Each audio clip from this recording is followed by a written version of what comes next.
Hey, Scott Lair, president of militaryfairs.com, your one-stop shop for travel.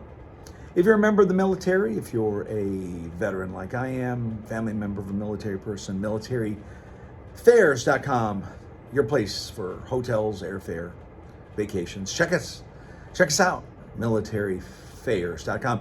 Let's talk about something coming here mid-October. It's called, the European Union is launching the Entry-Exit System, EES. It's a new digital way to check in and out of Europe's Schengen Area. If you're a traveler from the US, UK, Canada, or any non-EU country, this will affect you. Now you're gonna say, hey Scott, hey what? What is the Schengen Area?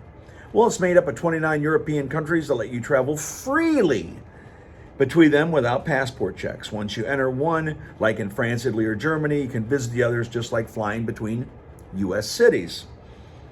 Now, the thing is with this EES, it's going to replace your old passport stamps. Who loves those passport stamps? Man, I love collecting those, right? This new system will replace the old passport stamps with biometric scans. Biometric scans. That means your photo, fingerprints, passport details will all be recorded electronically when you enter or leave Europe. The goal, faster, more secure borders and accurate tracking of the 90-day stay rule for short-term visits.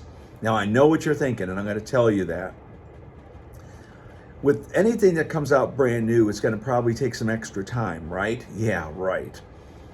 Now, I've been reading about the Travel to Europe app, and it's not out yet on the iOS app store.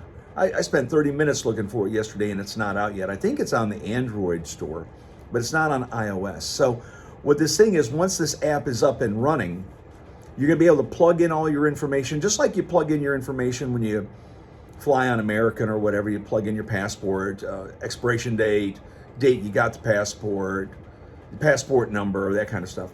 It's going to be kind of be like that, where you can make it easier to plug in this information ahead of time, so that when you go there, you're going to be able to go through immigration a lot quicker. You know, I travel to Cancun quite a bit. I go several times a year. And back in the day, you would, and you still can, go up, get in line. There's a guy sitting there. He's looking, he's asking you questions, stamps it, and then you go on. Well, recently in Cancun, they have these little booths, right? And kind of, you know, you got this thing here, and you place your passport on a pad, got to hold it just right, hold it like for 5 seconds. Then you walk into a booth, that thing will take your picture, and then the doors will open, green light, and you go through, and then you go get your luggage. And you don't even have to deal with a human person there at immigration. So I understand why the European Union is launching the Entry-Exit System, EES. But I know what you're going to ask me next. Hey, Scott, hey, what? It's up and running immediately, right? No, it's being rolled out slowly. I'm actually going to Frankfurt next week, and it's not up and running there at Frankfurt, the Frankfurt airport in Germany. So I'll get some video of it there, as long as I'm allowed to get video, to see, you know, like the current way of going through immigration. You wait through the line, and then you see the guy or the lady, and they ask you questions, stamp your passport, and you move on. But anyway, I just want to give you this update on it, and other influencers out there, you know, death, destruction, oh my gosh, the line's going to be a mile long. Not today, not tomorrow. This thing is being rolled out slowly at different airports in Europe. It's going to take some time. The app's not even up, right? I think they keep saying October 15th is when it's going to be launched. So, you know, you can do a Google search on it, ChatGPT, it'll tell you all about it. I just want to give you an update, because in the near future, it is going to be up and running. And if you can download that app ahead of time and plug in the information, it's going to make life a whole lot easier. Stay tuned to me on all the channels, thecruisegenius.com, militaryfairs.com, my upcoming Riviera luxury cruise on the MS George Eliot down the Rhine, leaving from Cologne, going down the river, and then coming back to Cologne. It's been an interesting kind of couple weeks here getting everything lined up. I'm flying in a day early, flying out a day later. And I'll tell you why. I, I jet lag, I don't like jet lag. The last time I went to Europe, I went to Munich for a river cruise on the Amma Waterways Amma Magna, which was an amazing cruise. But I flew in day of, got to the airport like at 7:30 in the morning, Munich, waited like 2 hours to catch the shuttle from the airport to Wilshofen. Man, I was spent. I mean, I didn't sleep on the plane. So I always recommend to my audience to fly in a day early. Why?